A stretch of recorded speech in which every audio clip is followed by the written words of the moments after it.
So you want to go live straight from your GoPro? Yeah, why not? It's great. The quality's awesome. Looks good. Is it easy to do? We'll get into that.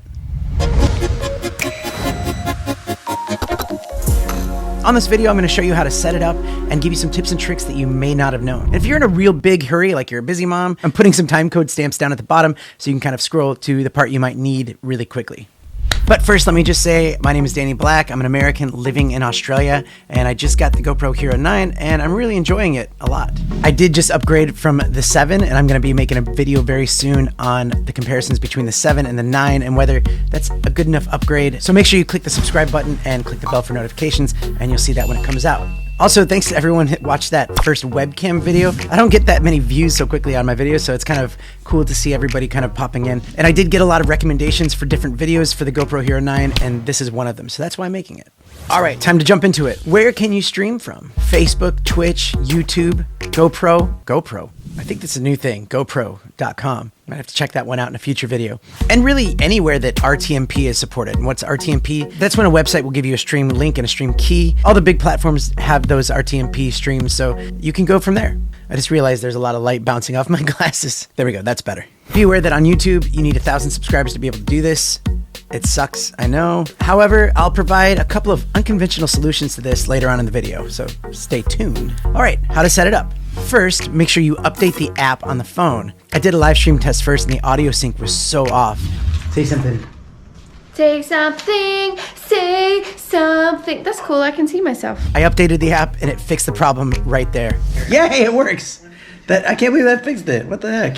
So why would you choose RTMP over just going straight from YouTube or Facebook? RTMP is cool because you can set up and schedule an event. You can customize a lot more settings, like enable auto start and stop and turn on or off DVR mode, which I'll get into in a second. And you can also have ultra low latency so that the comments come in a bit faster, not like a 30-second delay. It's like literally a 5-second delay. So let's just set this up on YouTube, for example. Schedule a new stream, give it a title, give it a description, put a thumbnail on it, schedule it out, and then we click on the event and you can go in and customize it a little bit more. Here is where I like to enable auto start and stop. And what that does is when you turn it on from your GoPro, it'll start it on your YouTube. If you don't enable this, you'll have to have the web browser open. So make sure you enable that if you're away from your computer. I like to turn off enable DVR because people will watch it and then maybe they'll leave it and come back, but they're like 10 minutes behind commenting on stuff. So you're looking in the chat and they're talking about stuff that was like 10 minutes ago and it's really confusing. So I like to turn that off. There's a very important step next, and that is to copy the stream link. And then what I like to do is I'll email it to myself. So start a new email, paste that stream link, and then you need to go and copy the stream key and then add that on your stream link with a slash in between. So it's important, slash in between, and then put your stream key just like that. Okay? So send it off to yourself, and then when you get it on your phone, you copy, and we'll paste it here in a second. So setting up the RTMP, I connect it to a network. I have a little side device that gives me like a Wi-Fi thing. You can also hotspot it from your phone. If you're in a solid Wi-Fi network, then that should be fine. So now you'll connect it to your network or you'll hotspot it from your phone. And then when it says enter your RTMP URL, this is where it was really confusing for me, but this is where you go and copy and paste that whole little thing that you sent to yourself. So you make sure that you have the stream link slash stream key. There we go. Set it to 1080p or 720, depending on how much internet you want to use. You could save a high-res version to your SD card, but it's going to kind of eat up your battery a little bit more. I'm not sure how much. I haven't tested it, but it will do that. And then press Setup Live Stream. And then when you're ready, you click Go Live either there, or you can just use this button to start it and stop it. And then you can use your phone to go find that video and join the chat, see what's going on. So there we go. You've set it up. You're ready to roll. So now let me get to some tips and tricks that you may not have known. The more static your shot is, the less you'll see kind of that encoding, what do you call that? The less like digital noise you see. It's a live stream, so people can't expect it to be like insanely perfect. The older media mod, at the moment, it does not work on the 9. I think it did, and then they did a firmware update, and then it didn't. People are complaining, and it might work again. I will test it out on my next video. However, the audio on here was fantastic, shockingly fantastic. I was on a scooter going 30 kilometers an hour and I could hear the wind on my ears, and I was asking the chat, I'm like, can you hear me talking? And they're like, yeah, we can hear you just fine. Like, listen to this.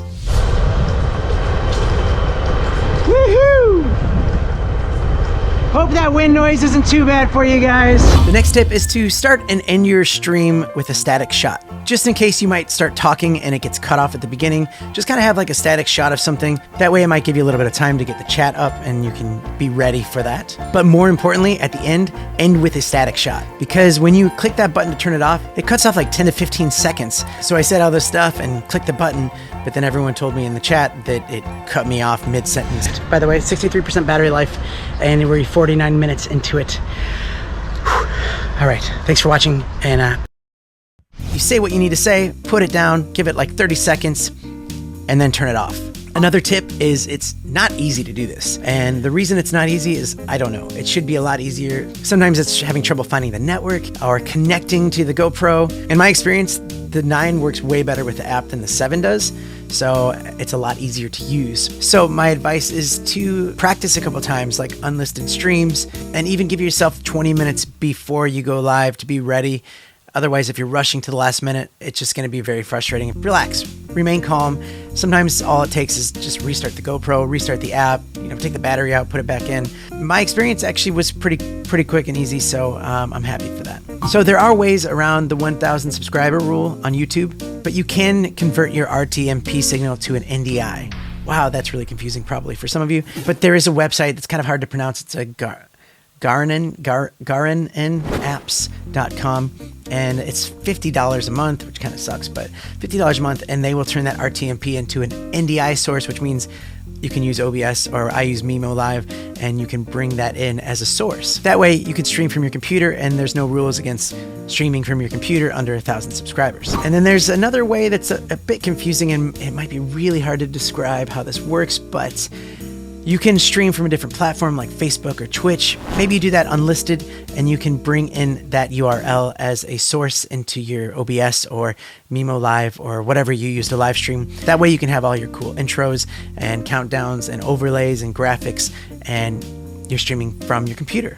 If you have any questions about it, let me know in the comments below. All right, hope you found that helpful. I'm taking these 2 cameras into the city of Brisbane tomorrow, and I'm just going to get a lot of footage from the 9 and also do some comparisons between the 7 and 9. So I can't wait to show you what the results are. It's going to be fun. Thanks for being here, and we'll see you on the next one. So if you don't know, Danny was out on his scooter today. He had the new GoPro on his helmet, and he was taking us around the bike paths and the boardwalks of Mackay. I mean, it wasn't 1080p perfect, but it was better than a lot of live streaming that you see through mainstream media outlets when they move like that. I mean, it took them years to perfect broadcasting cameras from V8 supercars around Mount Panorama, and they built their own networks to do that and spent millions. To think you can buy a camera for $500 or $600, so it really is showing us where we can go.